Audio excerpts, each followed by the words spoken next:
peserta sakit jantung itu sekali operasi bisa 100 sampai 150 juta. Itu ditanggung oleh BPJS Kesehatan. Apa ya?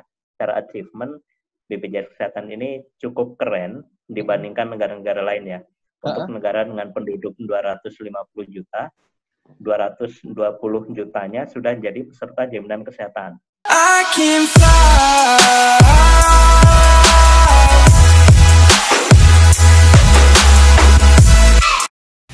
Selamat datang kembali di Aldo Adela Channel, dan di video kali ini kita bakal ngobrol bareng Mas Gali dari BPJS Kesehatan. Kita bakal kupas tuntas sebenarnya BPJS Kesehatan ini seperti apa, cara makainya gimana, dan supaya semua prosedurnya lancar tuh kayak gimana. Coba di video kali ini. Sebelum kamu nonton video ini, jangan lupa pencet tombol subscribe karena subscribe itu gratis. Dan juga jangan lupa pencet tombol lonceng agar kamu selalu update video terbaru dari channel ini. Dan hari ini, di video kali ini, kita bersama Mas Galih dari BPJS Kesehatan. Selamat malam, Mas Galih. Malam, Mas Aldo. Terang banget kameranya ya, saya gelap banget ini hari ini. Mas Galih, di BPJS ini selaku apa, Mas Galih? Ya, kalau saya sih, sekarang sih diamankan jadi Kepala Bidang SDM, Umum, dan Komunikasi Publik. Di BPJS Kesehatan di cabang Pangkal Pinang, Mas. Oh, cukup jauh. Pernah ya. ke Pangkal Pinang? Pangkal Pinang itu Batam, bukan? Bukan, Bangka Belitung, Mas. Oh, Bangka, belum. Kapan-kapan? Setelah COVID. Kapan-kapan main lah mampir sini, Mas. Ya, ini jadi kemarin ini Mas Gali ceritanya kan, saya sempat ngisi nih acara off-air-nya untuk beberapa badan juga, dan kemarin sempat ngisi pelatihan juga untuk teman-teman BPJS yang online waktu COVID. Saya jadi tertarik nih, saya pengen ngobrol sama teman-teman BPJS di luar. Tuh stigma BPJS itu kan gimana ya, kesannya itu padahal ini kewajiban untuk memproteksi masyarakat, bener ya, oleh negara ya BPJS ini sebenarnya ya. Sekali. Itu kan positif banget, tapi kesan di luaran kalau menurut saya ini, kenapa ya masih banyak yang ragu, masih banyak yang kurang. Jadi sebenarnya BPJS ini apa sih, Mas Gali? Ini pertanyaan fundamental sebenarnya. Biar orang nggak rancu, BPJS ini apa sih sebenarnya? Kan wajib kan ya seluruh warga ya? Ya. Jadi BPJS Kesehatan ini kan sebenarnya penyelenggaranya ya. Tapi secara program, sebenarnya programnya adalah program JKN, Jaminan Kesehatan Nasional. Nah, ini itu sebenarnya sudah ada di amanat di Undang-Undang Dasar. Itu adalah salah satu kalimatnya adalah negara wajib menjamin kesejahteraan rakyatnya. Salah satunya adalah di bidang kesehatan. Nah, karena itu di BPJS Kesehatan ini lahir dulu tahun 2014, itu atas dasar Undang-Undang Nomor 40 tentang BPJS Kesehatan. Sebelumnya adalah di 2004 ada Undang-Undang tentang Sistem Jaminan Sosial Nasional, SJSN. Jadi BPJS Kesehatan ini menyelenggarakan program jaminan sosial bagi masyarakat di bidang kesehatan. Di undang-undang yang sama, turut mengamanahkan lembaga lain, yaitu Jamsostek, untuk menyelenggarakan jaminan ketenagakerjaan. Jadi ada dua jaminan yang diamanahkan oleh undang-undang, wajib dimiliki oleh seluruh penduduk Indonesia. Pertama, jaminan kesehatan, dan kedua, jaminan ketenagakerjaan. Kalau jaminan ketenagakerjaan wajib dimiliki oleh pekerja, baik itu pekerja formal ataupun non-formal. Kalau jaminan kesehatan wajib dimiliki oleh seluruh penduduk Indonesia, karena ini amanah undang-undang. Jadi negara tuh nggak boleh lepas menjamin kesehatannya seluruh penduduk Indonesia, seluruh warganya. Jadi itu BPJS Kesehatan ini penyelenggaranya, programnya adalah Jaminan Kesehatan Nasional, JKN. Dulu di era Presiden SBY, dulu kita ingat istilahnya adalah Jamkesmas, Jaminan Kesehatan Masyarakat. Itu sama, polanya adalah negara hadir membiayai jaminan kesehatan masyarakatnya. Tapi waktu itu polanya masih pola desentralisasi. Karena itu dulu ada istilah juga Jamkesda. Jadi daerah memproduksi program jaminan kesehatan di daerahnya masing-masing. Nah, kemudian dengan era BPJS Kesehatan ini semua diintegrasikan jadi satu. Jadi Jamkesdanya di daerah-daerah dikumpulkan jadi satu menjadi program JKN, Jaminan Kesehatan Nasional. Kurang lebih seperti itu. Dan orang? Nah, terus kenapa? Kenapa? Gimana, Mas? Ya, enggak. Kenapa, Mas? Nah, kenapa menjadi penting bagi seluruh penduduk Indonesia? Nah, karena lagi-lagi itu tadi ya. Jadi sebenarnya ada 3 hal yang kenapa BPJS Kesehatan ini penting ada di Indonesia. Pertama adalah BPJS Kesehatan ini melakukan protection. Jadi BPJS Kesehatan ini memproteksi masyarakat dari risiko dia bertambah miskin ketika sakit. Oke, bayangkan ketika beberapa tahun lalu belum ada BPJS, tukang tambal ban di pinggir jalan itu dia nggak akan pernah masuk ke rumah sakit. Kenapa? Karena masuk rumah sakit mahal. Butuh ngeluarin uang sejuta, sekian juta, dan seterusnya lah. Sampai kapanpun orang tukang becak di pinggir jalan di Malioboro itu dia nggak akan bisa masuk rumah sakit karena dia nggak punya akses biaya. Begitu dia sakit, dia terancam jatuh miskin karena dia nggak punya penghasilan, dia pun harus mengeluarkan biaya untuk pengobatannya dia. BPJS Kesehatan hadir melakukan proteksi terhadap itu. Jadi dengan membayar sekian jumlah iuran, BPJS memproteksi peserta dari risiko jatuh miskin akibat sakit. Karena kalau orang sakit kan dia kehilangan penghasilan, bisa jadi dia lagi nggak produktif. Orang yang biasanya dagang karena sakit jadi nggak dagang, dia kehilangan penghasilan. Gitu. Itu pertama adalah BPJS Kesehatan. Kenapa penting hadir? Karena BPJS Kesehatan menjalankan fungsi proteksi.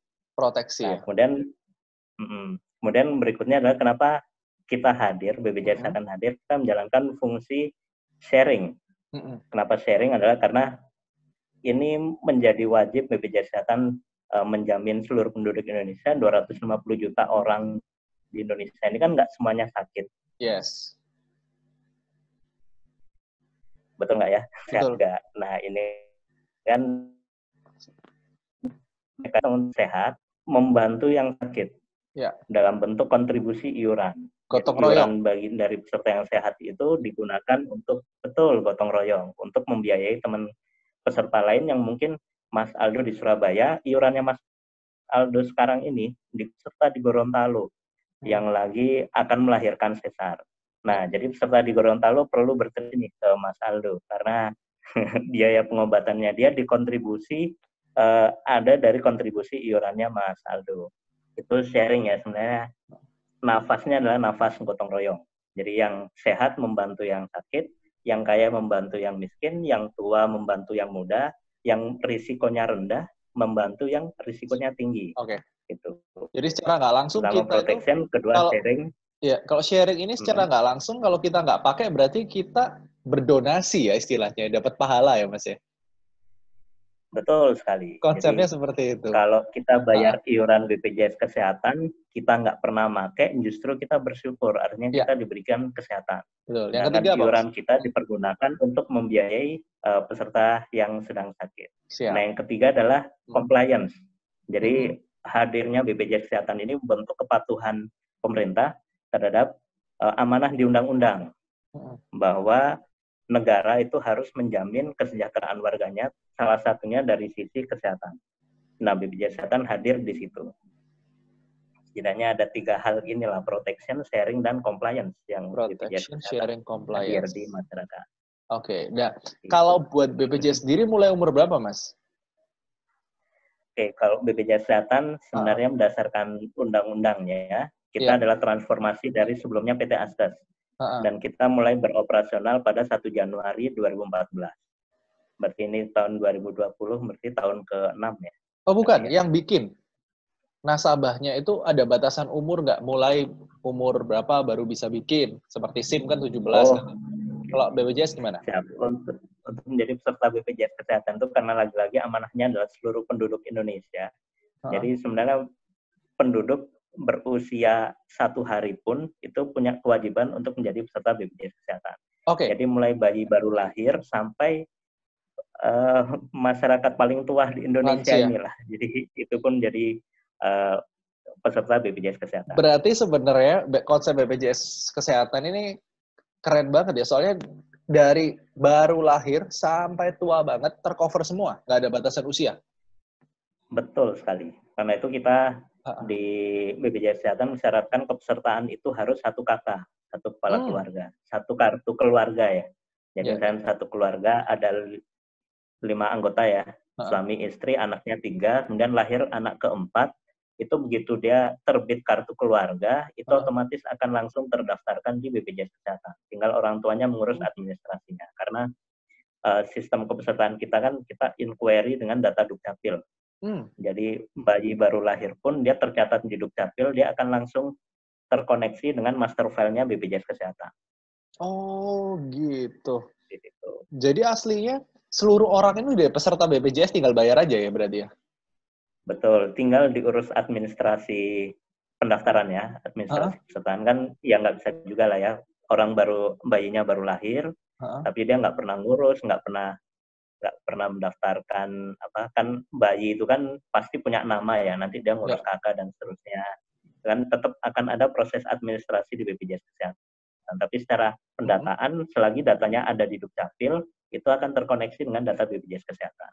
Oke, nah ini pertanyaan yang menarik, bahkan beberapa teman saya lihat, beberapa relasi juga Mas, itu merasa, kan namanya udah terdaftar, tapi dia mungkin nggak ngurus registrasinya, merasa nggak punya BPJS. Berapa persen Mas yang udah ngurus dari masyarakat itu? Yang udah fix bayar? Oke, kalau yang sudah jadi peserta BPJS Kesehatan, kalau per hari ini ya, ini aku sambil buka websitenya BPJS Kesehatan, per 30 April 2020, itu yang sudah menjadi peserta itu 222 juta, 900.000 sekian. Itu yang bayar ya? Itu yang sudah menjadi peserta. Udah menyelesaikan administrasi menjadi peserta ya, itu. Ya, dia secara kepesertaan dia sudah terdaftar menjadi peserta BPJS Kesehatan. Nah, perkara bayar atau tidak membayar itu nanti mengarahnya ke peserta aktif atau tidak aktif. Nah, untuk peserta aktif, nah ini kan sangat dinamis ya datanya ya.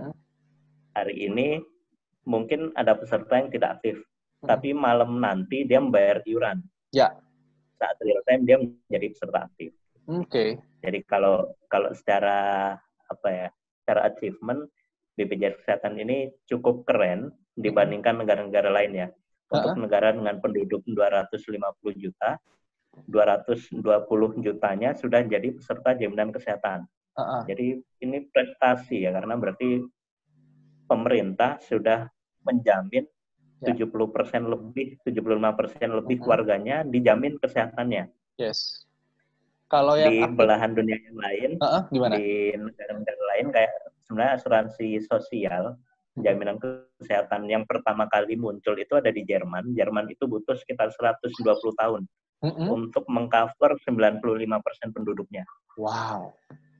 BPJS Kesehatan mencapai 220 juta peserta ini di tahun ke-6-nya. Wow. Ini belum pernah terekspos ya, kadang orang nggak tahu ya. Sekeren ini BPJS. Ya.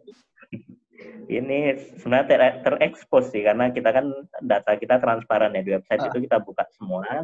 Websitenya apa, Mas? Di bpjs-kesehatan.go.id. Oke. Itu informasi sih kita buka semua, berapa jumlah pesertanya, segmen yang dibiayai pemerintah berapa, yang mandiri berapa, itu ada semua. Oke, di website itu. Oke, nah terus yang sisanya tidak tercatat itu apa? Dari kan tadi yang tercatat 222 juta, yang tidak tercatat itu statusnya bagaimana? Apakah mereka nggak daftar atau seperti apa? Oke, ketika membicarakan kepesertaan, sebenarnya kita melihat ada dua segmen besar kepesertaan di BPJS Kesehatan. Iya. Sebenarnya cuman ada dua sih pembaginya. Pertama adalah PBI. PBI itu penerima bantuan iuran. Ini adalah masyarakat penduduk yang iuran BPJS Kesehatannya dibiayai oleh pemerintah, baik itu oleh APBN ataupun oleh APBD. Ini jumlahnya banyak, sekitar 130-an juta peserta itu dibiayai oleh pemerintah. Full. Jadi hampir setengah lebih ini full dibiayai oleh pemerintah melalui APBN ataupun APBD. Itu sekitar 130 juta totalnya. Kriterianya apa itu? Bantuan iuran. Nah, kalau penerima bantuan iuran tentu ini adalah warga miskin. Nah, ini pencatatannya melalui pencatatan di Kemensos, Kementerian Sosial. Mereka akan punya database namanya DTKS ya, Data Terpadu Kesejahteraan Sosial. Mereka punya data, selalu mengupdate masyarakat mana saja yang tergolong masyarakat miskin atau hampir miskin lah. Mereka punya kriteria tertentu sehingga muncullah sekian ratus juta penduduk ini yang bisa untuk dibiayai iurannya oleh pemerintah. Oke, jadi maaf. Untuk penerima bantuan iuran. Jadi misalnya, maaf ini ya, pengemis atau anak jalanan, tuh mereka termasuk ke golongan itu ya? Betul, ketika mereka terdata sebagai PBI ya di daerahnya. Karena itu kita sih proaktif ya, kita dengan teman-teman di Pemda, terutama di Dinsos itu memastikan di warga miskin di wilayahnya itu, kalaupun mereka belum menjadi peserta BPJS Kesehatan, mereka bisa didaftarkan sebagai penerima bantuan iuran PBI. Ini yang biasanya sih yang prosesnya yang surat keterangan tidak mampu, kemudian diproses oleh RT RW, kemudian berjenjang ke kelurahan, kecamatan, dan diusulkan oleh Dinsos. Oke, dan terus kalau biasanya orang ngurus BPJS katanya lama, susah, itu ngantrinya panjang, di dekat rumah saya juga ada kantor BPJS penuh selalu, itu gimana Mas? Apakah memang prosesnya yang lama dan susah atau seperti apa? Oke, nah kalau proses administrasi BPJS Kesehatan sebenarnya gini ya, kita proses administrasi ini sudah kita upayakan secepat mungkin. Kalau di Bangka gimana Mas? Cuman di sana rame di Bangka juga? Relatif aman, rame, apalagi kalau terkait dengan COVID ini ya. Nah kita pun menyadari banyak sekali komplain yang kayak Mas Aldo bilang ini ya, ngantri di BPJS Kesehatan lama, ngantri pagi baru dilayanin siang, dan seterusnya itulah. Karena itu BPJS Kesehatan sih selalu berinovasi. Kita ada inovasi digital melalui aplikasi. Iya. Kita punya aplikasi namanya aplikasi Mobile JKN. Kalau menurut saya pribadi, aplikasi Mobile JKN ini istilahnya apa ya? Super apps lah. Super apps itu di Android dan iPhone. Di Android dan iOS ada. Kenapa saya bilang super apps? Karena tadi keluhan Mas Aldo ya. Iya. Pelayanan di kantor BPJS Kesehatan Lame dan seterusnya. Kurang lebih menurut saya sekitar 80% pelayanan di kantor itu dipindahkan ke HP, ke aplikasi Mobile JKN ini. Ini maksudnya udah sempurna ya aplikasinya? Bukan dari kapan Mas ada aplikasi ini? Saya udah download ini. Ya, kalau aplikasi ini kalau dikatakan sempurna tentu enggak ya, karena kita selalu berkembang, selalu berproses. Maksudnya udah connect semua kurang lebih. Betul, karena semua layanan yang dibutuhkan peserta, yang biasanya peserta datang ke kantor, itu semuanya layanannya kita pindahkan ke aplikasi. Jadi peserta masyarakat itu nggak perlu datang ke kantor, cukup buka di handphonenya aja, pelayanan itu bisa dilakukan. Mulai yang pertama, peserta mau mendaftar. Mendaftar biasanya kan ke kantor. Dengan berkas yang ribet-ribet itu ya, yang harus bawa KTP, KK, dan buku rekening, dan seterusnya. Itu kita pindahkan ke aplikasi Mobile JKN. Ini ada nih, pendaftaran peserta. Betul, itu ada pendaftaran peserta baru. Nanti Mas Aldo kalau daftar di situ sambil dibuka, itu sederhana sekali. Kita tinggal masukin nomor KK, nomor KTP, kemudian itu akan langsung otomatis inquiry ke data Dukcapil. Nah, nanti kita tinggal melengkapi nama lengkap dan seterusnya. Saya juga udah coba sih kemarin ini untuk memindahkan ganti kelas. Ganti kelas. Betul. Nah, itu ada fitur selanjutnya adalah ada fitur yang menurut saya juga keren adalah ubah data peserta. Nah, ini yang seringkali peserta komplain itu ya kayak gitu, Mas. Jadi saya hanya mau mindahin Vaskes. Kok saya perlu ngantri sampai berjam-jam sih di kantor BPJS Kesehatan gitu. Udah ngantri, kita perlu ngisi lagi, kita perlu bawa KTP, KK, dan seterusnya. Padahal itu bisa dilakukan di aplikasi Mobile JKN. Perubahan data itu bisa dilakukan di handphone, mau kita mau mengubah Vaskes, bahkan Mas Aldo baru pindah ke daerah lain, kan pindah ke Jogja atau kemana, Mas Aldo nggak tahu nih, Vaskes terdekat saya ini apa sih. Nah, di aplikasi ini pun ada fitur lokasi. Saya coba itu nih akan ngedetect lokasinya Mas Aldo sekarang dan akan kelihatan Vaskes terdekatnya di mana. Mantap, bisa nih. Coba. Bahkan kalau nyari kantor BPJS pun kelihatan dari lokasinya Mas Aldo apakah jaraknya 2 kilo, 3 kilo, apa 5 kilo gitu. Itu ada di fitur lokasi. Jadi ini Mas Aldo mau pergi keliling Indonesia pun nggak usah bingung kalau lagi sakit nyari Vaskes fasilitas kesehatan terdekatnya di mana, tinggal buka aplikasi Mobile JKN, buka di fitur lokasi, nanti akan muncul lokasi Vaskes terdekatnya. Oke. Lalu ada fitur apa lagi, Mas? Nah, terus fitur berikutnya kartu digital. Nah, ini sering juga nih peserta mengeluh atau kesulitan karena kartu itu kan pagi kartu BPJS Kesehatan itu kan sifatnya bukan kayak KTP yang selalu ada di dompet. Bukan kayak ATM yang wajib kita bawa kemana-mana itu. BPJS Kesehatan ini kadang disimpan di rumah, dijadikan satu bundle sama satu keluarga, kadang satu keluarga nyimpen di plastik itu kartu satu keluarga, 5 orang anggota keluarga, satu orang yang sakit, bingung kita, di mana nih kartunya? Nah, di aplikasi ini pun menyediakan kartu digital. Jadi kalau berobat ke vaskes, ke rumah sakit, nggak perlu khawatir lupa bawa kartu, cukup tunjukkan kartu digital di aplikasi mobile JKN. Yang lebih keren lagi adalah di fitur kartu digital ini menampilkan seluruh kartu yang ada di kakak kita.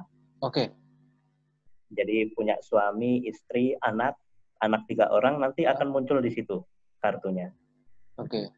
Jadi nggak perlu khawatir lagi, waduh lupa nih bawa kartu nih. Kartu anakku di mana ya? Kartu suamiku di mana ya? Dan salah satu anggota keluarga punya aplikasi ini, kartunya kelima-limanya bisa diakses di situ. Itu sangat memudahkan sih. Setelah itu ada artikel-artikel juga ya? Artikel-artikel. Kemudian ada catatan pembayaran. Ada catatan pembayaran. Nah, kemudian kalau terkait pelayanan nih, terkait pelayanan ini yang cukup seru nih, Mas. Tadi Mas Aldo kan sempat sharing ya. Temennya ada yang ditolak di rumah sakit, dan seterusnya lah. Kita punya fitur di aplikasi mobile JKN itu, Mas, kalau mau coba ada fitur ketersediaan tempat tidur, Mas. Ketersediaan tempat tidur, Nah, itu nanti akan munculkan data kamar, data bed di rumah sakit. Sehingga kalau ada peserta yang ditolak nih, ditolak di rumah sakit A karena kamarnya penuh nih kelas 1, kelas 2 kamarnya penuh, kelas 3 penuh nih, jadi harus dirujuk ke rumah sakit lain misalkan. Peserta bisa mencek langsung di aplikasi mobile JKN, bener nggak nih rumah sakit kamarnya habis. Kalau nggak habis, gimana? Nah, kalau nggak habis tinggal dikonfrontir aja loh. Katanya kamarnya penuh, tapi ini di aplikasi kok masih ada kamar sih. Nah, berarti online ya, update langsung ya? Ya, itu real time, tapi lagi-lagi tergantung si pihak rumah sakit ya, seberapa disiplin mereka mengupdate ketersediaan kamarnya. Jadi nanti di situ akan kelihatan tuh, kelas 1, kelas 2, kelas 3, jumlah kamarnya berapa, yang available di IGD, dan kalau ada NICU dan seterusnya, nanti akan update di sana. Lagi-lagi kami sih mendorong seluruh rumah sakit untuk mempergunakan fitur ini ya, sebagai bentuk transparansi ke publik. Karena rumah sakit pun tentu ini ya, tentu terganggu ya kalau ada komplain dari masyarakat karena kamarnya penuh. Nah, ini pun kami membantu rumah sakit untuk menyediakan informasi ini ke publik bahwa rumah sakit kami, rumah sakit A ini punya sekian kamar kelas 1, kelas 2, kelas 3, ini loh yang available, ini yang penuh gitu. Ini pun membantu peserta gitu ya ketika dia ingin berobat, cuman dia nggak tahu nih apakah rumah sakit di dekat tempat tinggal saya ini punya kamar nggak sih. Nah, di rumah bisa dicek nih, oh rumah sakit A masih ada kamar nih di kelas 1, rumah sakit B masih ada kamar, dan seterusnya. Terus gitu. Kalau masalah pindah kelas gimana, Mas? Itu butuh waktu berapa lama? Saya asal dari kelas 1 mau ke kelas 2 atau dari kelas 3 naik ke kelas 1 itu prosesnya berapa lama dan ada batasan nggak? 6 bulan sekali baru boleh ganti atau berapa lama? Kalau untuk perubahan kelas itu kalau di aplikasi mobile JKN bisa diakomodir di menu ubah data peserta. Nah, cuman itu hanya untuk peserta mandiri. Karena peserta mandiri kan iurannya berdasarkan kelas yang dipilih. Nah, kalau segmen peserta lain dia nggak bisa mengubah kelas karena PBI itu kelasnya sudah ditetapkan karena dia dibayarin pemerintah ya. Itu mereka seragam kelas 3. Kalau pekerja penerima upah, karyawan itu kelasnya berdasarkan upah. Berdasarkan upah atau potongan gajinya lah yang terbayarkan. Nah, untuk peserta mandiri itu bisa melakukan perubahan kelas di aplikasi mobile JKN. Aktifnya kapan? Nah, aktifnya adalah di tanggal 1 bulan berikutnya. Jadi misalkan sekarang nih tanggal berapa nih? Sekarang tanggal 15, Mas Aldo misalkan sekarang ubah kelas gitu ya. Dari kelas 2 ke kelas 1 misalkan. Atau kelas 1 ke kelas 2. Nanti baru berubahnya adalah di tanggal 1 bulan berikutnya. Bulan depan. Nah, kemudian apakah ada batas waktunya? Ada. Jadi untuk perubahan kelas ini, batas waktunya adalah setahun baru bisa pindah kelas lagi. Gitu. Jadi misalkan hari ini Mas Aldo pindah kelas, naik ataupun turun kelas ya, baru bisa pindah kelas lagi adalah setahun ke depan. Oke. Itu untuk turun kelas. Nah, kalau untuk perpindahan vaskes ini yang relatif lebih fleksibel karena kita memahami peserta ini kan nggak selamanya menetap di satu tempat. Bisa aja dia berpindah-pindah kerjaan atau mengikuti keluarga dan seterusnya. Untuk pindah vaskes itu peserta sama juga, dia pindah hari ini, dia akan mulai berpindah vaskesnya di tanggal 1 bulan berikutnya. Okay. Cuman ketentuan batasannya adalah 3 bulan, baru dia bisa pindah vaskes lagi. Pindah vaskes tuh biasanya 3 bulan terdekat dengan lokasi gitu ya? Kita milih kami vaskesnya? Sih sarankan begitu ya. Kami sih menyarankan begitu. Jadi karena itulah fungsi pemerintah menyediakan vaskes itu tersebar di banyak tempat, karena itu kan untuk menjangkau masyarakat ya. Jangan sampai ada satu wilayah tertentu banyak nih klinik puskesmasnya banyak, tapi di sisi yang lain ada masyarakat yang bahkan dia butuh berkilo-kilo untuk ke rumah sakit, dia butuh ke puskesmas itu butuh sekian jam gitu. Nah, pemerintah sudah menyediakan puskesmas, klinik itu menyebar biar peserta itu nyaman lah memilih vaskesnya yang terdekat dengan tempat tinggal dia. Oke, jadi ini yang paling penting nih sebelum kita ngomongin tentang vaskes. Untuk iurannya sendiri, berapa Mas? Sama. Terus selain iurannya berapa, cara klaim BPJS yang benar itu seperti apa? Supaya orang tidak sampai kejadian langsung ke rumah sakit atau salah cara klaim sehingga ditolak. Gimana nih? Ya, kalau iuran ini akan tergantung dia segmen kepesertaan apa ya. Pertama, kalau dia penerima bantuan iuran, dia iurannya dibiayai oleh pemerintah, itu jumlahnya adalah 42.000 per bulan. Kemudian kalau dia pekerja penerima upah, istilahnya PPU di kami, baik itu karyawan swasta, karyawan BUMN, pegawai negeri, pokoknya apapun lah yang dia menerima upah dari pemberi kerjanya. Ya istilahnya karyawan lah, itu iurannya sebesar 5% dari gaji, 4%-nya dibayarkan oleh pemberi kerja, oleh perusahaannya, 1%-nya ditanggung oleh si pekerja.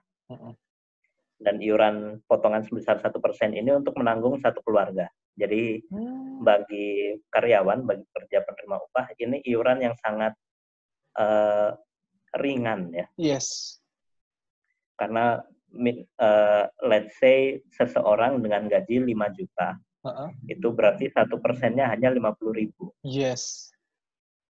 Itu untuk membiayai satu keluarga, Mas, dengan 5 orang maksimal, 1 istri dan 3 orang anak. Sama nggak kayak jam sostek sih?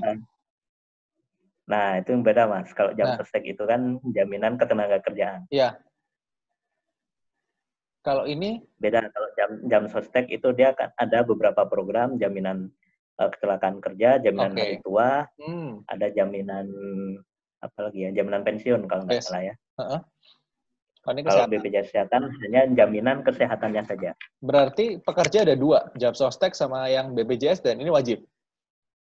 Betul. Jadi untuk karyawan, untuk pekerja, setidaknya mereka akan punya 2 kartu lah. Kartu BPJS Kesehatan dan kartu BPJS Ketenagakerjaan, kartu jam sostek. Jadi memiliki 2 manfaat yang berbeda. Manfaat kesehatannya ada di BPJS Kesehatan, manfaat jaminan ketenagakerjaannya ada di BP Jam Sostek. Oke, jadi kalau misalnya gaji saya 5 juta, misal 4%, saya tetap terima take home pay 5 juta, tapi perusahaan berkewajiban membayarkan 4% dari gaji itu untuk jaminan kesehatan si pekerja. Seperti itu ya? Ya, jadi lebih tepatnya sih perusahaan akan memotong 5%. Oh, memotong. Oke. Tapi 4%-nya ini si perusahaan yang membayar, 1%-nya dipotong dari gajinya Mas Aldo.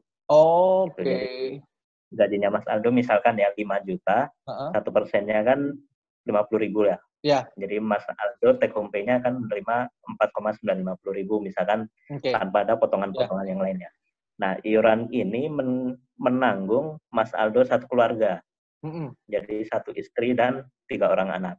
Oh, jadi mereka nggak usah punya pribadi sendiri-sendiri, nggak usah ya? Udah including? Nggak perlu. Ya, yang penting Mas Aldo sebagai pekerja mendaftarkan anggota keluarganya ke HRD di tempat bekerja, kemudian HRD akan mendaftarkan satu keluarga. Oke, kalau pribadi ya tinggal bayar sendiri-sendiri sesuai kelas yang dipilih ya, dan tarifnya fleksibel sesuai di website ada ya, dan di aplikasi. Betul. Nah, ini kan tadi kita baru bahas iuran untuk segmen pekerja penerima upah. Yang berikutnya adalah peserta mandiri. Yes. Nah, peserta mandiri ini kalau iurannya berdasarkan Perpres yang baru keluar, yang kalau muncul di pemberitaan kan iuran naik, dibatalkan MA, kemudian ini dinaikkan lagi. Nah, sebenarnya yang perlu diluruskan adalah sebenarnya ini penyesuaian iuran ya. Jadi penyesuaian iuran ini kalau di undang-undangnya emang diinstruksikan, kemudian diamanahkan bahwa BPJS Kesehatan dan siapapun penyelenggara program jaminan kesehatan ini untuk meninjau iuran itu setiap 2 tahun sekali. Oke. Nah, penyesuaian iuran ini yang dilakukan dan kemudian di tahun ini ada ketentuan terbaru Perpres 64 tahun 2020. Nah, untuk iurannya untuk per hari ini itu nantinya dengan Perpres 64 ini dia akan mengatur beberapa jeda bulan sih. Jadi di Perpres ini di bulan Januari, Februari, Maret 2020 itu masih mengacu Perpres 75. Nah, itu iurannya untuk kelas 1 160.000, kelas 2-nya 110.000, kelas 3-nya 42.000. Yes. Nah, kemudian kan keputusan peraturan ini digugat di MA dan dibatalkan lah bahasa sederhananya ya. Kemudian dengan Perpres yang baru ini mengatur nanti di bulan April, Mei, Juni iurannya kembali ke iuran lama, iuran sebelum berarti iuran yang diatur di Perpres 82. Jadi untuk yang kelas 1 80.000, kelas 2-nya 51.000, kelas 3-nya 25.500. Ini kembali. Nah, kemudian nanti per bulan Juli iurannya mengacu pada Perpres yang baru. Jadi untuk kelas 1 150.000, kelas 2-nya 100.000 dan kelas 3-nya 42.000. Nah, tapi 42.000 ini peserta masyarakat hanya membayar 25.500. Selisihnya nanti akan ditanggung oleh pemerintah pusat. Oke, jadi untuk kelas 3 sederhananya adalah untuk kelas 3 tidak naik. Jadi dia tetap 25.500. Ini sebagai sebagai jawaban lah bagi peserta yang merasa kenaikan iurannya ini peserta merasa tidak mampu, dia bisa memilih untuk kelas 3. Nah, kelas 3 kan iurannya cukup terjangkau, 25.500. Oke, dan kalau misalnya nih, tadi balik lagi ke pertanyaan, cara klaimnya gimana, Mas? Supaya tidak terjadi kesalahan klaim. Siap, jadi BPJS Kesehatan ini sistemnya bukan klaim, Mas, tapi ini kita cashless. Cashless? Cashless itu artinya ketika kita sesuai ketentuan, sesuai prosedur, kita hanya mengeluarkan biaya Rp0. Tinggal bawa kartu? Yang digital juga ada? Bawa kartu, ya. Tinggal bawa kartu, kartunya aktif, kita ngikutin ketentuan, ngikutin sesuai prosedur. Itu walaupun biaya pengobatannya 100 juta, 200 juta, kita ikutin prosedurnya Rp0. Ya, gimana peserta yang bahkan di dalam masa pengobatannya ditarik biaya tertentu gitu ya oleh rumah sakit, silakan laporkan ke BPJS Kesehatan. Nanti kita akan coba lihat apakah itu termasuk fraud, termasuk pelanggaran atau enggak. Karena selagi peserta sesuai ketentuan, sesuai prosedur, dan sesuai indikasi medis, berapapun biayanya, peserta hanya mengeluarkan Rp0 selagi kartunya aktif. Gimana prosedurnya? Jadi tidak ada mekanisme klaim seperti di asuransi komersil ya. Gimana nih cara prosedurnya seperti apa, Mas, yang benar? Ya, prosedurnya adalah peserta perlu melakukan rujukannya berjenjang. Ya. Jadi peserta memeriksakan kesehatannya dulu di Vaskes tingkat pertama. Itu Vaskes tingkat pertama itu yang tertera di kartu peserta. Itu bisa klinik, bisa puskesmas, bisa dokter praktek pribadi. Nah, nggak bisa milih, Mas. Membutuhkan kalau misalnya Vaskes tingkat pertama. FKTP itu bisa memilih, Mas. Oke. Ya. Yang ada di aplikasi itu kita lihat lokasinya ya. Betul. Nanti itu yang tadi saya bilang bisa merubah Vaskes setiap 3 bulan itu untuk Vaskes tingkat pertama. And then? Jadi prosesnya itu memeriksakan dirinya di Vaskes tingkat pertama terlebih dahulu untuk kasus-kasus yang tidak emergensi. Maaf nih Mas. Vaskes tingkat pertama, kalau butuh perawatan tingkat lanjut, baru vaskes tingkat pertama, si klinik atau si puskesmas, dia akan merujuk ke rumah sakit. Nah, saya kan misal udah vaskes tingkat pertama nih, dan saya kebetulan pindah lokasi. Kan jauh. Gimana Mas solusinya? Nggak sesuai yang tertulis. Padahal belum bisa ganti. Misalnya nih. Ya, untuk peserta yang berlokasi di luar daerah asalnya itu ya, misalkan lagi jalan, lagi bekerja ke mana, itu peserta masih bisa dilayani maksimal 3 kali, Mas. Oke. Di FKTP manapun yang bekerja sama dengan BPJS Kesehatan. Oke. Untuk jadi pertolongan darurat ya? Ya. Dan kalau untuk emergensi bisa langsung ke rumah sakit, ke UGD, tapi kriteria emergensinya ini yang perlu dipahami oleh teman-teman masyarakat sekalian adalah kriteria emergensi menurut medis ya, bukan kriteria emergensi menurut opini sendiri. Iya. Nah, menurut pengalaman nih, temanku kalau malam-malam mimisan ini berarti emergensi. Nah, padahal kan belum tentu secara medis itu emergensi. Oke. Berarti kalau vaskes ini, dikala misal saya sakit nih, vaskes saya sebenarnya di Surabaya Timur, tapi lokasi saya di ujung Surabaya Barat. Saya masih bisa cari vaskes terdekat ya? Betul sekali. Oke, selama maksimal 3 kali kunjungan. Kalau udah lebih gimana? Nah, kalau sudah lebih biasanya si vaskes akan mengarahkan untuk pindah vaskes. Berarti kan sudah dianggap Mas Aldo tinggalnya di Surabaya Barat, berobatnya di Surabaya Timur nih. Pelayanan di Surabaya Timur misalkan. Nah, sudah 3 kali berobat di sana, nanti si vaskes akan mengarahkan, Pak, karena sudah 3 kali di sini, kami sih menyarankan Bapak pindah vaskes ke vaskes di sini, karena ini nanti akan memudahkan pencatatan riwayat pelayanannya Mas Aldo sendiri. Oke, setelah itu Pak, setelah itu Mas, setelah habis vaskes tingkat pertama. Tadi kan setelah kita di vaskes tingkat pertama, jika butuh perawatan lanjut akan dirujuk ke rumah sakit. Dirujuk ke rumah sakit, yang penting kita sesuai rujukan, tidak dikenakan biaya apapun. Mau itu rawat inap, rawat jalan, penggunaan lab, dan seterusnya. Vaskes tingkat pertama langsung ke rumah sakit ya? Setelah itu ya, kalau misalnya dibutuhkan ya? Iya. Tergantung indikasi medisnya ya. Bisa jadi peserta tidak perlu dirujuk, karena dia hanya butuh pengobatan oral, misalkan hanya butuh obat, tidak perlu dirujuk. Tapi jika perlu dirujuk, vaskes akan melakukan rujukan secara online juga.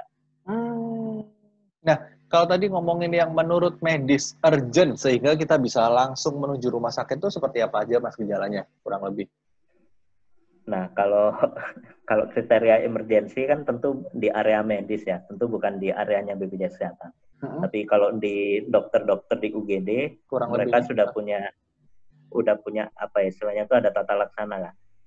Seseorang dinyatakan statusnya gawat darurat itu ketika suhunya berapa, kemudian pendarahannya seperti apa, dan seterusnya. Itu lebih ke teman-teman di medis. Jadi kalau sampai ditolak itu kemungkinan menurut indikatornya belum urgent ya? Belum gawat darurat, betul. Nah, kalau kondisinya peserta sudah datang ke UGD, kemudian kondisinya belum gawat darurat, UGD nanti akan mengarahkan peserta untuk kembali ke vaskes tingkat pertamanya. Gitu. Yang di cover apa aja, Mas? Selagi sesuai prosedur, itu semuanya di cover. Jadi sistemnya cashless, 0 rupiah. Semua? Selagi sesuai ketentuan. Sakit gigi? Semuanya. Gimana? Sakit gigi, cabut gigi, operasi gigi gitu? Ya, kalau gigi itu kan dilayani di vaskes tingkat pertama. Iya. Itu bisa dilayani. Selagi itu sesuai indikasi medis ya. Cek mata bisa juga? Cek mata bisa. Mata buram gitu, kita ke vaskes gitu bisa ya tetap ya? Bisa. Peserta pun punya hak kacamata, itu kalau tidak salah sih ya, ini setahun sekali. Untuk nominalnya sih ada per kelasnya sih. Kelas 1 berapa, kelas 2 berapa, kelas 3 berapa. Sesuai yang membedakan per kelas tuh, Mas? Kenapa? Yang membedakan tiap kelas tuh apa? Fasilitas apa yang didapat perbedaan kelas 1, kelas 2, kelas 3? Ya. Yang membedakan kelas 1, kelas 2, dan kelas 3 hanyalah kamar dirawat inapnya, Mas, kalau di rumah sakit. Ya. Tindakan medisnya sama semuanya. Prosedur sama ya? Prosedur sama, tindakan medisnya sama, obat-obatannya pun sama, pemeriksaan labnya sama, yang bedakan hanya di kamar rawat inapnya. Batas maksimal Kalau biasanya kan di cover berapa? batas maksimal di cover tidak ada. Wah, selagi itu sesuai indikasi medis. maksudnya gimana nih Mas? Ini agak luar biasa, tapi membingungkan nih statementnya. Tidak ada sesuai indikasi medis. Ini gila loh, bayar cuma nggak sampai 200.000 sebulan preminya, tapi bisa unlimited. Plafonnya itu kayak gimana nih ceritanya? Maksudnya gimana? Betul, karena ini masih keren banget menurut saya soalnya. Betul, karena itulah yang tadi saya kembali ke awal, ini adalah prinsip gotong royongnya berjalannya di sini, Mas. Jadi peserta yang, ya itulah, kita bayar iurannya sedikit, tapi kita mendapat manfaat yang lebih. Nah, manfaat lebih itulah yang dibayarkan oleh peserta lain yang sehat. Jadi, lagi-lagi saya ingatkan sih, saya kembalikan ketika itu sesuai indikasi medis. Sesuai indikasi medis itu artinya bukan atas permintaan pasien sendiri ya. Karena ada pasien juga yang, aku pengen ini dong, aku pengen itu dong, aku pengen ini, dan seterusnya. Itu tidak. Tapi selagi itu sesuai indikasi medis, memang diperlukan tindakan medis berbiaya besar, itu akan dibayarkan oleh BPJS Kesehatan. Jadi misalnya saya masuk rumah sakit, maaf, misalnya butuh operasi apa gitu, itu ditanggung dan tidak ada plafon, batas maksimal. Iya, betul sekali. Rekor paling banyak berapa, Mas? Pernah bayar, Mas? Itu gila loh padahal. Kalau data sih, data detailnya sih ada ya, tapi kalau mau cari di Google bisa cari aja dilihat pengobatan peserta sakit jantung itu sekali operasi bisa 100 sampai 150 juta. Itu ditanggung oleh BPJS Kesehatan. Contoh kemudian pasien cuci darah itu sekali cuci darah itu biayanya rata-rata sekitar 1 juta. Itu dilakukan seminggu 2 kali. Bertahun-tahun sampai yang bersangkutan sembuh untuk pasien gagal ginjal, dan itu pun ya itu pun kita bayar sesuai ketentuan karena lagi-lagi itu sesuai indikasi medis ya. Kalau pernah nggak ada orang harus operasi atau harus cuci darah seperti itu dan nggak dibayar? Selagi sesuai ketentuan, sesuai prosedur dan sesuai indikasi medis, kita pasti akan bayar. Jadi kalau ada kasus yang BPJS Kesehatan tidak bisa membayar, berarti ada ketentuan-ketentuan yang tidak sesuai, misalkan tidak sesuai prosedur atau tidak sesuai indikasi medis dan seterusnya. Tapi lagi-lagi selagi itu sesuai ketentuan, sesuai prosedur, dan itu indikasi medisnya mengharuskan dilakukan tindakan medis tertentu, itu kita akan jamin.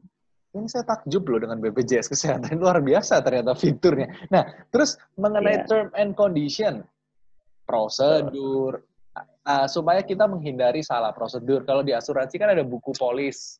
Kalau di BPJS gimana? Pada prinsipnya BPJS Kesehatan itu menjamin kondisi sakit masyarakat selagi itu sesuai indikasi medis dan dalam koridor di Perpres itu masuk dalam kategori manfaat yang dijamin. Ya, apa nih? Berarti ada manfaat yang tidak dijamin. Yes. Nah, manfaat yang tidak dijamin ini yang seringkali miss di masyarakat. Ini contohnya penting adalah yang tidak dijamin. Betul. Contohnya yang sekarang ini adalah pengobatan Corona ini, COVID ini berdasarkan ketentuan di Perpres 82 tidak dapat dijamin oleh BPJS Kesehatan. Kenapa? Karena di Perpres 82 disebutkan BPJS Kesehatan tidak diperkenankan menjamin penyakit akibat wabah. Nah, pemerintah kan sudah menetapkan COVID ini sebagai wabah. Jadi BPJS Kesehatan tidak diperkenankan membiayai wabah. Itu salah satunya. Kemudian kalau di Perpres 82 sih ada beberapa manfaat memang yang tidak dijamin. Salah satunya kecelakaan akibat kecelakaan kerja. Jadi Mas Aldo misalkan kerja sebagai MC ya. Ya MC ya Mas Aldo. Iya, betul. Misalkan MC lagi nge-MC di mana tiba-tiba kejatuhan lampu dari atas. Itu tidak dijamin oleh BPJS Kesehatan. Tetapi dijamin oleh penjamin lain, yaitu BPJS Ketenagakerjaan, karena sifatnya adalah kecelakaan kerja. I see.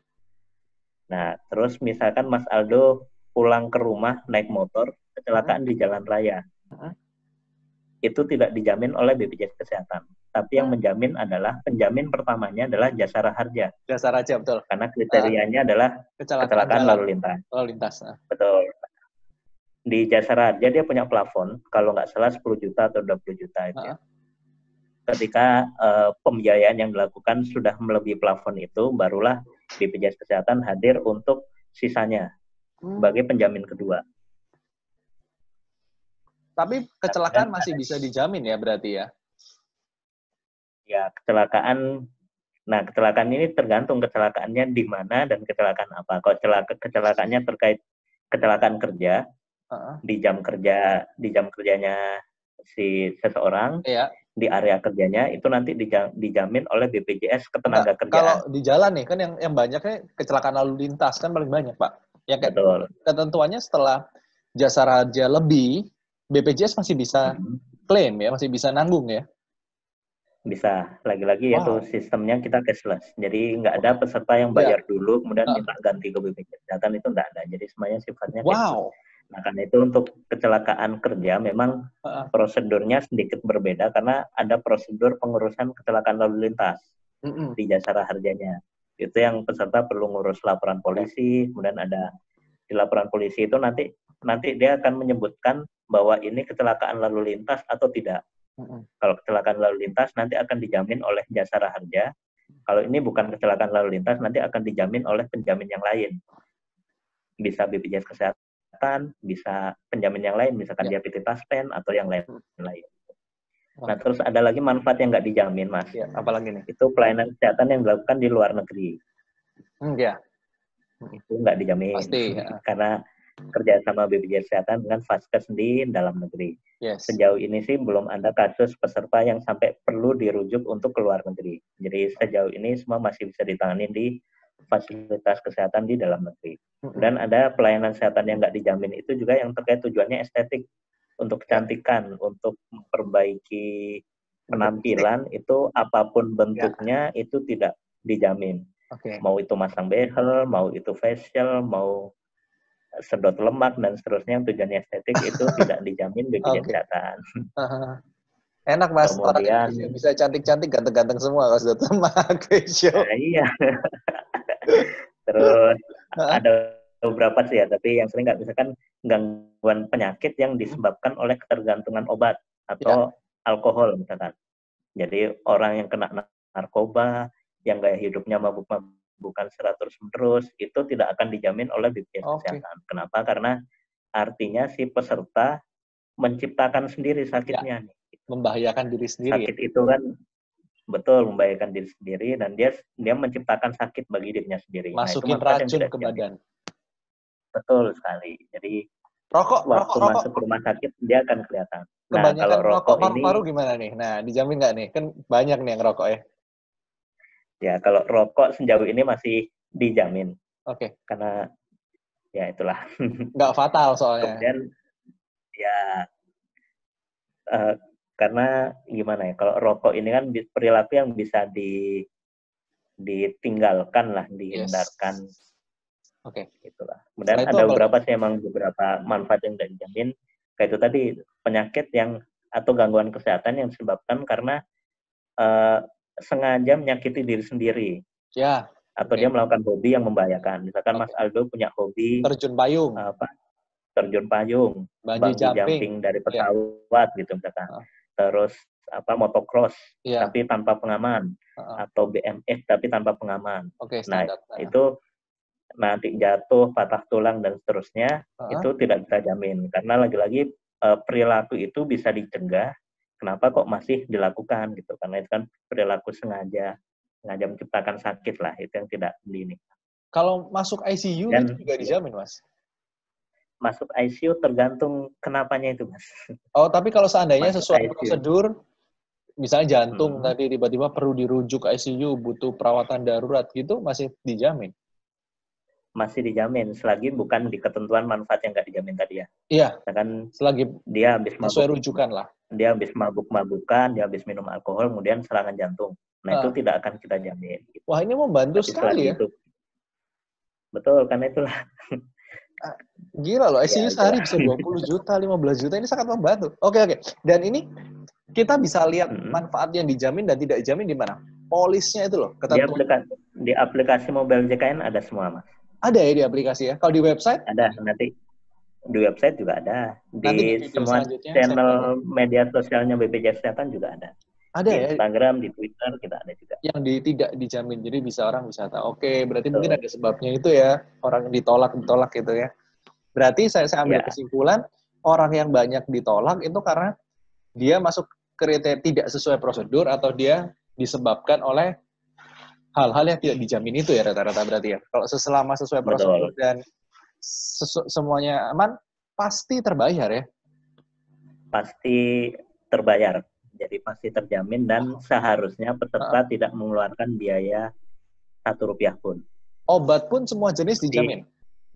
Obatnya sesuai indikasi medisnya ya. Iya, sesuai indikasi maksud saya. Jadi memang kan sering kita lihat ya di masyarakat itu, kalau pakai BPJS dapat obatnya obat A, tapi kalau jadi pasien umum obatnya obat B. Betul. Padahal kalau kita lihat kandungan obatnya itu adalah kandungan obat yang sama. Iya. Jadi secara indikasi medis, tindakan medisnya sama, sesuai ketentuan, sesuai mungkin generik ya, lah kalau supaya medisnya. Cenderung generik mungkin Pak ya obatnya ya. Ya, sebenarnya mau generik ataupun tidak generik, itu yang penting adalah kandungan obat. Yes, setuju Pak. Nah, yang bedakan generik dan non generik itu kan biasanya merek. Saya juga sering pakai generik kok.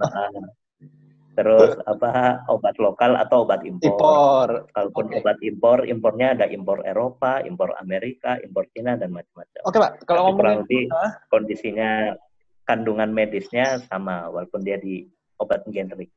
Kalau ngomongin operasi, jadi misal kita butuh disuntik obat A, infus, tambahan vitamin, itu cover juga sesuai rekomendasi medis? Asal sesuai rekomendasi? Selagi indikasi medisnya bicara seperti itu, pasti akan kita tanggung. Wow. Ini gila sih. Nah, ada yang tidak kita tanggung adalah yang permintaan pasien itu sendiri. Itu yang tidak kita tanggung.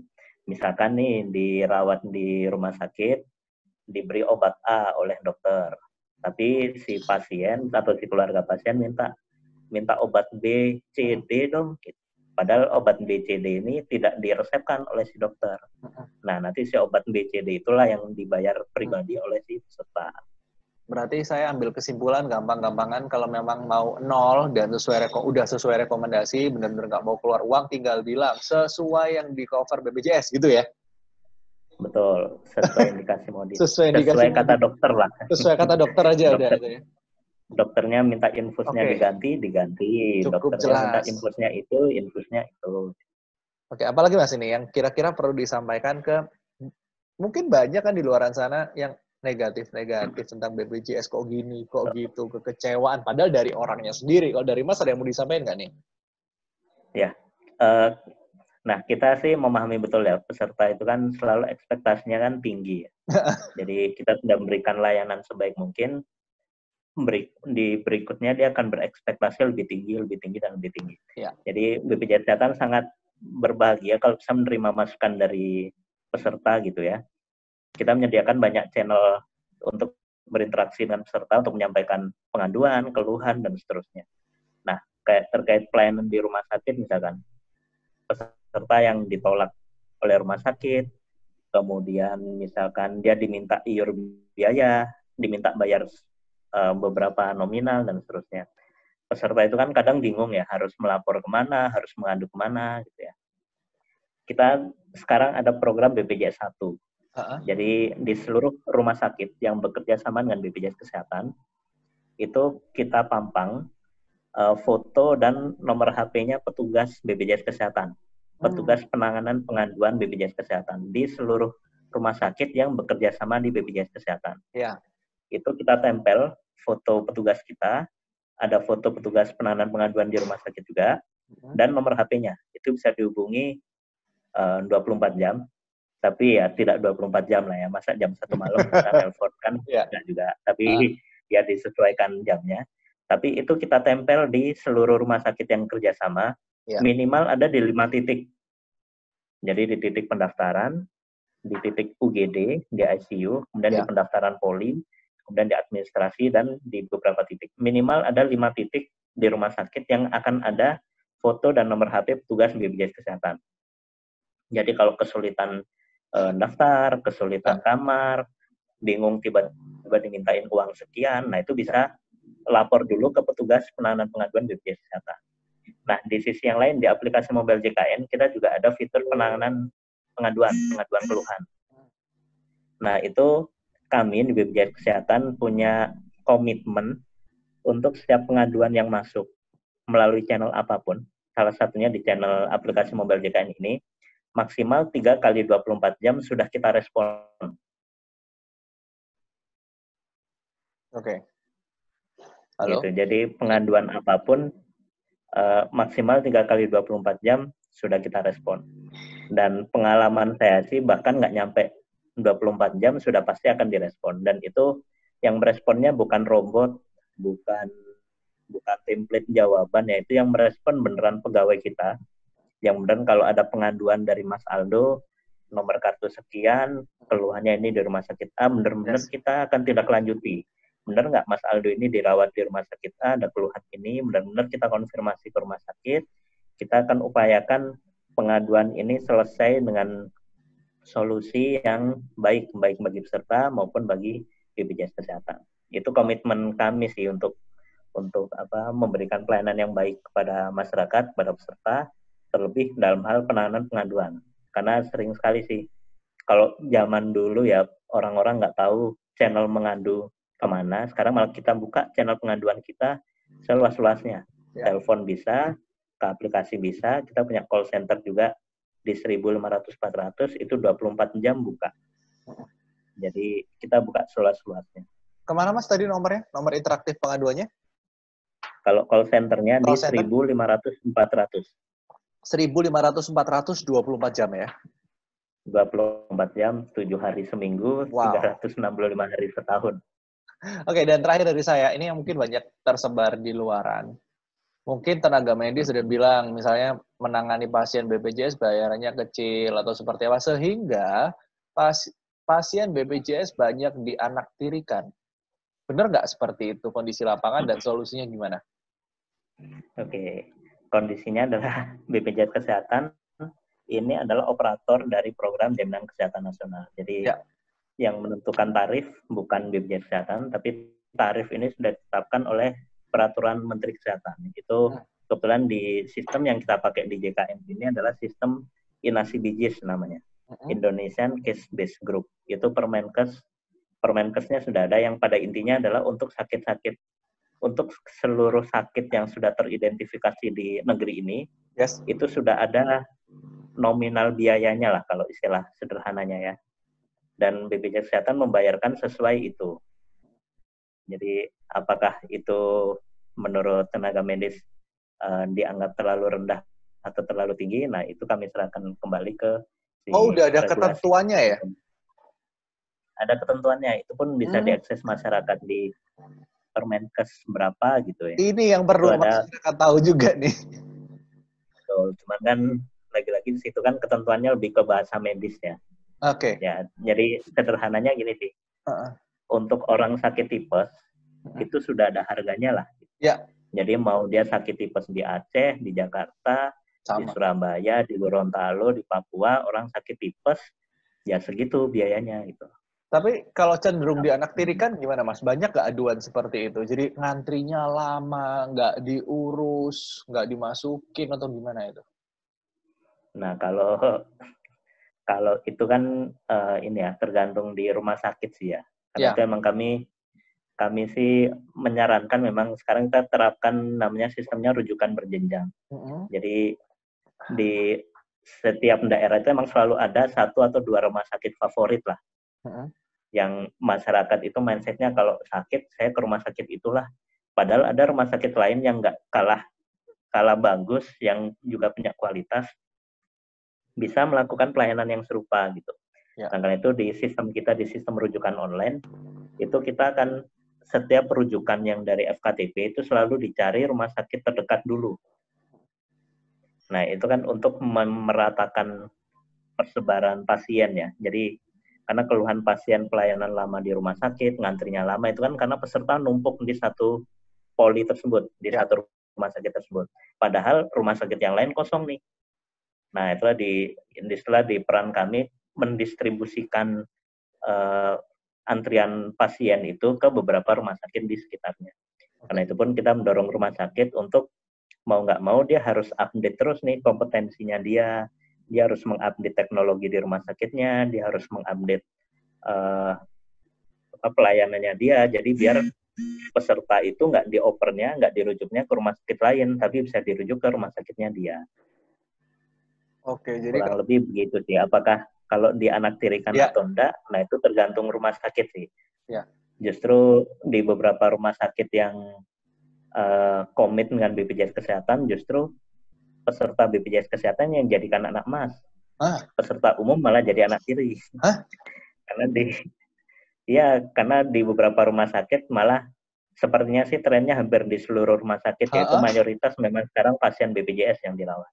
Jadi bahkan ada satu rumah sakit itu yang 90% pasiennya itu adalah peserta BPJS Kesehatan. Oke. Jadi akan menjadi salah strategi bisnis ya kalau si manajemen rumah sakit misalkan dia menganaktirikan peserta BPJS Kesehatan. Padahal pasiennya dia dominannya adalah pasien BPJS Kesehatan. Oke, tinggal lapor tadi ya ke call center misalnya mengalami hal seperti itu. Dan ini pertanyaan saya nih. Misal, kalau saya udah pakai yang kelas 1, itu tapi saya pengen upgrade kamar.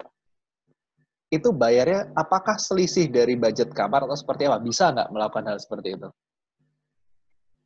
Bisa. Jadi peserta bisa dirawat di kelas rawat di atasnya. Kalau itu atas permintaan peserta, nanti akan ada biaya dari selisih.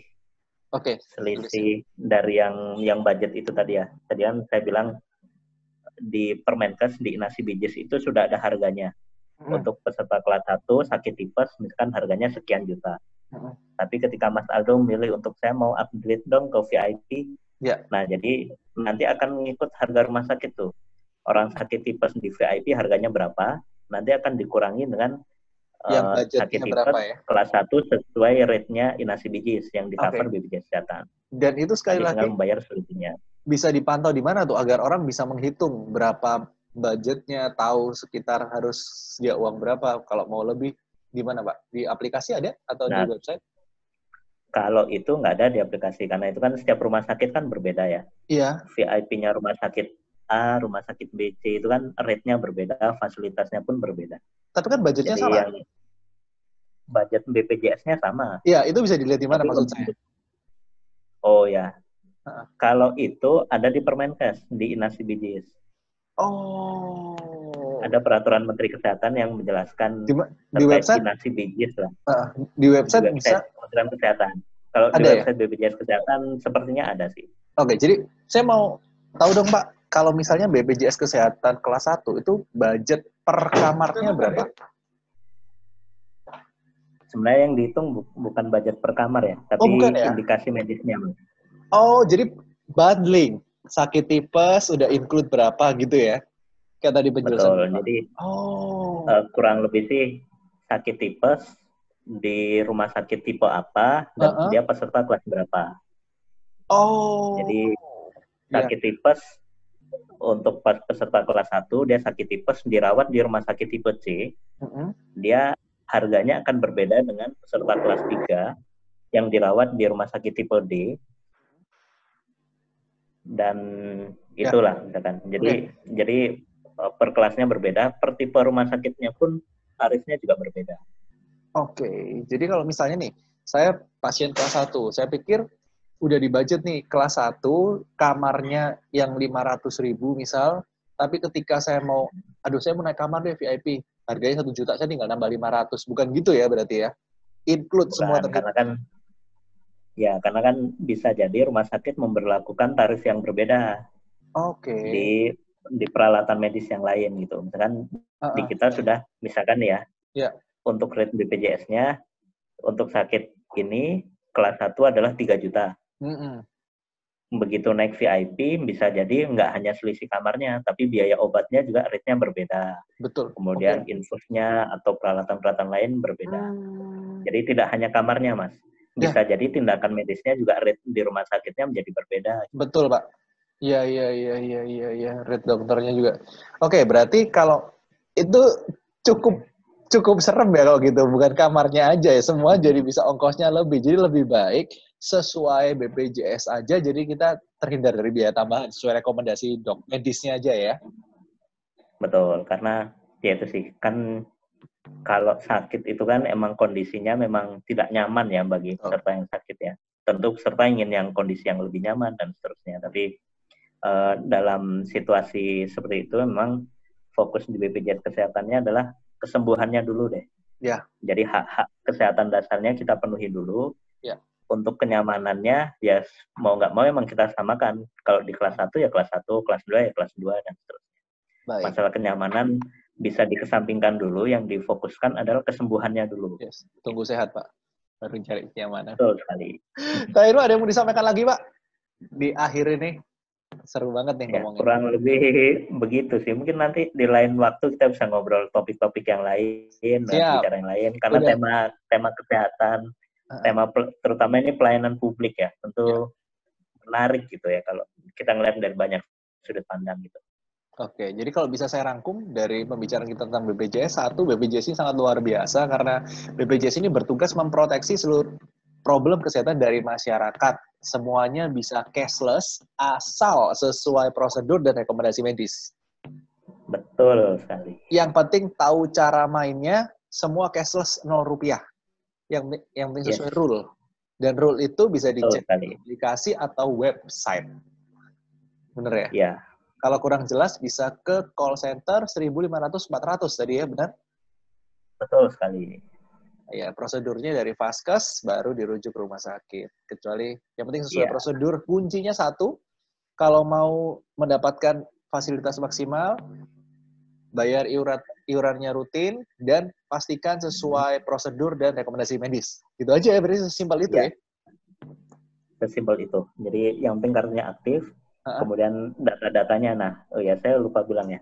Jadi selain kartunya aktif, peserta perlu mengecek datanya itu sudah sesuai atau belum. Karena BPJS Kesehatan ini kan datanya inquiry dengan data Dukcapil. Bisa jadi datanya berbeda nih.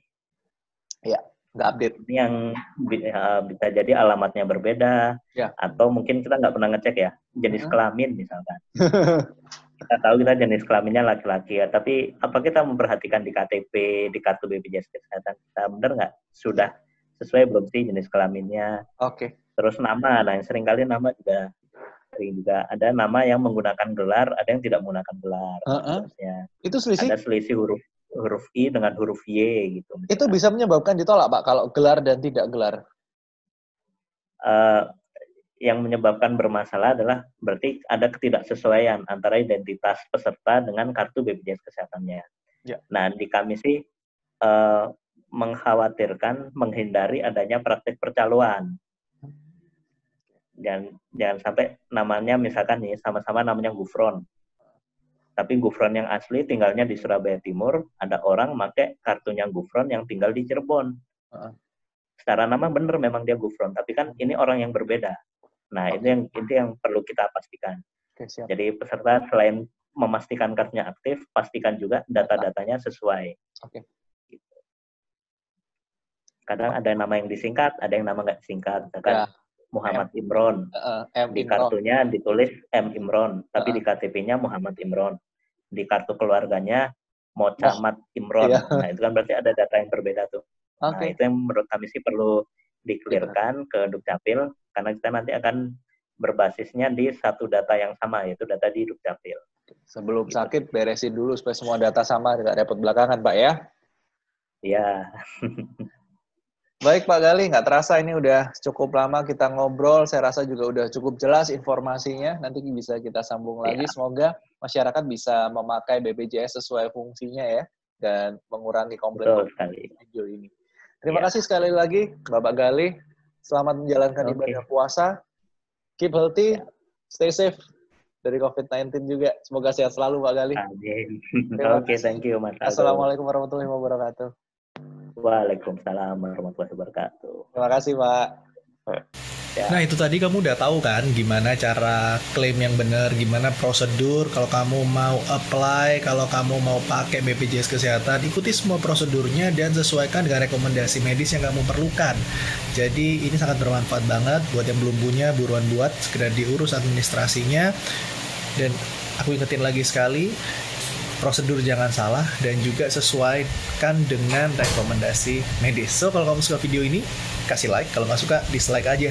Tapi kalau kamu merasa perlu share materi ini ke teman-teman, relasi, saudara, langsung aja di-share. So thanks for watching. Ciao.